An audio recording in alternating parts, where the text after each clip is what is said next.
ingin mengekalkan seruan pihak polis, iaitu kita masih lagi dalam tempoh berkempen, teruskanlah berkempen, tapi elakkan perkara-perkara yang dah saya nyatakan sebelum ni, iaitu isu-isu 3R dan juga tidak melakukan provokasi pada antara satu sama lain yang pihak-pihak yang terlibat dalam kempen. Setakat ini kita ada menerima 7 laporan polis selama tempoh berkempen ni setakat hari ini, yang mana 5 ni telah diklasifikasikan sebagai NOD, no offence disclosed.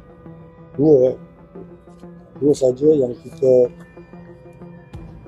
buka siasatan. Itu kita siasat di bawah Seksyen 427 KK. Kedua laporan dibuat di Balai Polis Tapak Harut. Dia Tapak Harut ya. Betul-betul di sepanjang jalan yang ada bendera dan poster ni. Mana tidak berapa serius lah. Alhamdulillah lah. Saya berterima kasih lah kepada semua yang berkempen itu mematuhi peraturan dan undang-undang pilihan raya dan undang-undang jenayah yang sedia ada. Kami amat berhati dan ucapkan terima kasih lah pada kerjasama yang diberikan oleh semua pihak, daripada SPR dan juga pada calon-calon yang berkempen dan juga pada parti-parti yang bertanding.